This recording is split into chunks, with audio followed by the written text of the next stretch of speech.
Subscribe to my channel and press the bell icon. Hello friends, how are you? आप लोग कैसे? सब ठीक ठाक, सब बढ़िया। आपका दोस्त सोमेन घोष फिर से प्रेजेंट हो गया।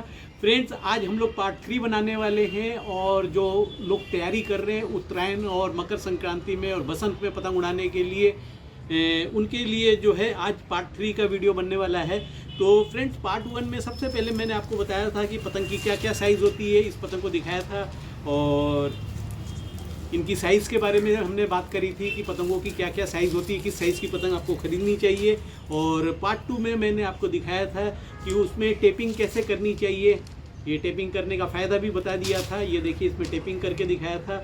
अब फ्रेंड्स, आज बनाएंगे हम पार्ट 3 और पार्ट 3 में हम आपको बताएंगे कि पतंग में कन्ना किस तरह से डालना चाहिए और कैसा कन्ना डालना चाहिए, कम हवा के लिए कैसा, तेज़ हवा के लिए कैसा और मीडियम हवा के लिए कैसा। तो ये सब बात बताएंगे आपको इस पार्ट 3 के अंदर। तो चलिए स्टार्ट करते हैं पार्ट 3 में कन्ना बांधना।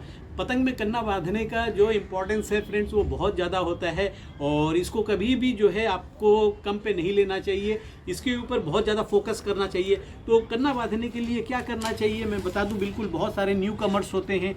मेरा जो चैनल है वो ग्रो करके 1,60,000 से अब हो गया है। तो कम से कम कुछ नहीं तो इस साल 40,000 नए सब्सक्राइबर्स आ गए। तो पुराने सब्सक्राइबर्स को तो मालूम है क्योंकि इस तरह की वीडियो मैंने पहले बनाई हुई है, लेकिन न्यू सब्सक्राइबर्स को नहीं मालूम है। तो देखिए, इस तरह से आप कोई नोकदार चीज़ लीजिए। मैंने जैसे कि ये पेन लिया है और मैंने एक सुराख इधर कर दिया। इसको क्रॉस सुराख करना पड़ता है। एक सुराख यहाँ पे किया, दूसरा सुराख मैंने यहाँ पे किया। और अगर आपका हवा जो है मीडियम है, मीडियम हवा में आपको जो है जहाँ पे ये टेप लगाया, इससे या तो यहाँ पे आप कर सकते हैं या तो यहाँ पे इस जगह कर सकते हैं। जैसे मैंने ये यहाँ पे कर दिया इसको, और ये देखिए यहाँ पे कर दिया। ये टेप मैंने पहले ही लगा दिया था इसलिए आपको दिखाने के लिए, लेकिन मैं अभी आपको इसको फिर से वो करके दिखाऊंगा। तो फ्रेंड्स, मैंने ऊपर का सुराख यहाँ पे किया, नीचे का सुराख यहाँ पे किया। ये मीडियम हवा के लिए मैं कर रहा हूँ।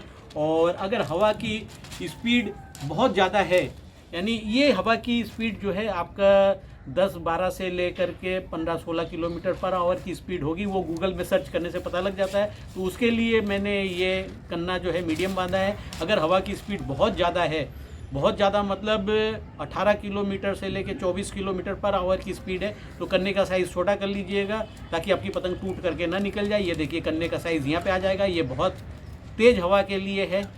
और अगर मीडियम हवा और बहुत दूर पेच लड़ाना है, बहुत दूर मीडियम हवा में, तो आप कन्ने का जो है यहाँ पे आप सुराख कर सकते हैं। इसको बोलते हैं पत्ते के ऊपर कन्ना, यानी लार्ज कन्ना। ये 3 किस्म के कन्ने बांधे जाते हैं।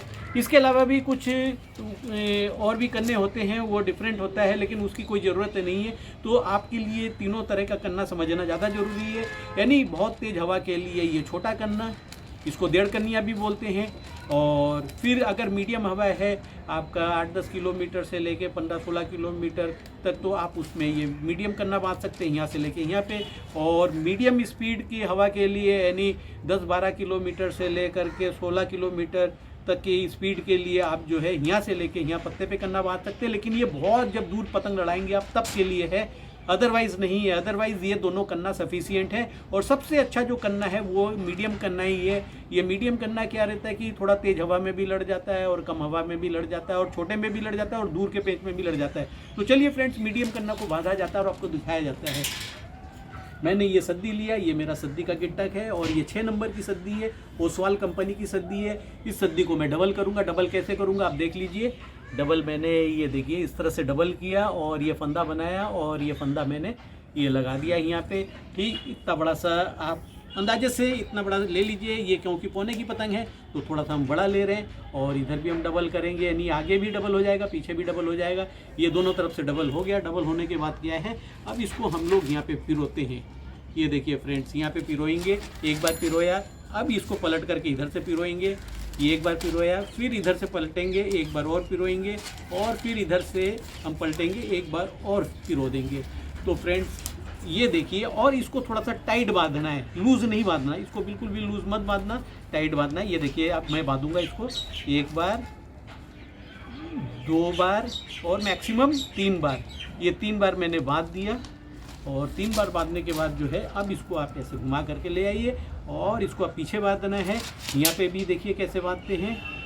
तो फ्रेंड्स, यहाँ पे देखिए मैंने एक बार इधर से निकाला और फिर एक बार इधर से निकाल दिया, अगेन एक बार और निकालना पड़ेगा आपको, ताकि ये भी करना पीछे से भी टाइट बंधे। इसको 2 बार आपने पिरोना है, सिंगल मत पिरोइएगा, कभी भी मांझे से कन्ना मत बांधिएगा। बहुत से लोग बताते हैं कि मांझे से बांधने से कुछ नहीं होता है। मांझे से बांधने से जो है आपका जो है कन्ना ये खिसक जाता है, क्योंकि मांझे में धार होती है, खिसक करके आगे चला जाता है। और दूसरा चीज़ ये रहता है कि मांझे से बांधा हुआ कन्ना ज़्यादा देर हवा में नहीं उड़ सकता, वो टूट जाता है और पतंग स्टेबल नहीं होता। सबसे बड़ी बात है, मांझे से बांधा हुआ कन्ना पतंग स्टेबल नहीं होता। ये देखिए मैंने 3 बार इधर भी बांध दिया। अब इसका फंदा बांधना है। जो बिल्कुल न्यू कमर है वो फंदा बांधना सीख ले। क्या करना है आपने, आप इसको पीछे की तरफ ले आइए, यहाँ पे मिलाइए, आप इसको आगे की तरफ ले आइए, यहाँ पे मिलाइए, और इस फंदे को थोड़ा सा आप ऊपर की तरफ ले जाइए और ले जा करके ये बांध देंगे। ये बिल्कुल एकदम एक्यूरेट, 100% एक्यूरेट ये फंदा कहलाएगा।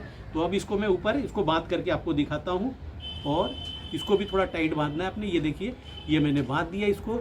और क्या है कि अब आप चाहे तो मांझे को इसके अंदर पिरो करके बांध सकते हैं, और नहीं तो ये इसको तोड़ लीजिए। तोड़ करके इतना हिस्सा आगे निकल आया, आप यहाँ पे भी मांझा बांध सकते हैं, यहाँ पे भी मांझा बांध सकते हैं। अब मैं आपको जो बताऊंगा कि इसमें टेप भी लगाना है। ये जो पीछे वाला हिस्सा है इसमें टेप लगाना है, और टेप लगाने के लिए क्या करना पड़ेगा, ये आपके पास यहाँ पे दिख रहा है, तो यहाँ पे हम टेप लगा देते हैं। चलिए ट्रांसपेरेंट टेप लगा देते हैं। ये देखिए ये टेप लिया मैंने, और टेप ले करके इसको बंद कर देना है। और जो ये हमने आपको सिर्फ दिखाने के लिए सुराख बनाया था, ये सिर्फ दिखाने के लिए बनाया था। इस पर सिर्फ करना कैसे बांधा जाता है उसके लिए, इसको अभी लगाने की ज़रूरत नहीं है। ये देखिए फ्रेंड्स, ये पूरी तरह से पतंग आपका तैयार है। और इसमें थोड़ा सा झप मोड़ लीजिए। झप कैसे मोड़ेंगे, झप जो है ऑलवेज आगे से मोड़ेंगे। आप बीच में से झप मोड़ देते हैं, ये इस तरह से झप मोड़ देते हैं, ऐसे झप मत मोड़िए। ये डिफेक्टिव झप है, क्योंकि अगर पतंग नाव की तरह बच जाएगा तो क्या होगा कि इसका हवा से जो काटने का वो होगा। अगर आप इसका झप ऐसे मोड़ देंगे तो ऐसे निकल जाएगा, हवा सारा रुकेगा ही नहीं पतंग पे। तो आपको झप यहाँ से सामने की तरफ से, यानी इतने हिस्से से मैंने झप मोड़ा। ये देखिए इतने हिस्से से आप लोग यहाँ से झप मोड़ेंगे, पतंग खराब हो जाएगी, पतंग में स्पीड नहीं रहेगी। जो खींच के लड़ाते हैं उनको कभी भी यहाँ से झप नहीं मोड़ना चाहिए, उनको सामने से झप मोड़ना चाहिए। तो चलिए फ्रेंड्स, ये तो मैंने आपको कतना बांधना बता दिया। पार्ट 1 में पतंग किस तरह का खरीदना चाहिए वो बताया। पार्ट 2 में बताया मैंने आपको पतंग में टेप क्यों लगाना चाहिए, क्यों जरूरी है टेप लगाना। पार्ट 3 में बता दिया कि कन्ने किस तरह के बनते हैं और कितने किस्म के कन्ने बन सकते हैं। तो ये पार्ट 3 का अब एंड करते हैं। तो फ्रेंड्स, अब मैं ये वीडियो बंद करूंगा। मेरे वीडियो को लाइक करना है, अगर वीडियो अच्छा बना है तो लाइक ज़रूर कर देना, और वीडियो को शेयर करना, और चैनल को सब्सक्राइब करना बिल्कुल मत भूलना। मेरे चैनल का नाम है काइट फायर सोमेन घोष। बहुत जल्दी हम आपको अगले वीडियो के अंदर मिलते हैं, यानी पार्ट 4 में मिलेंगे। तब तक के लिए बाय।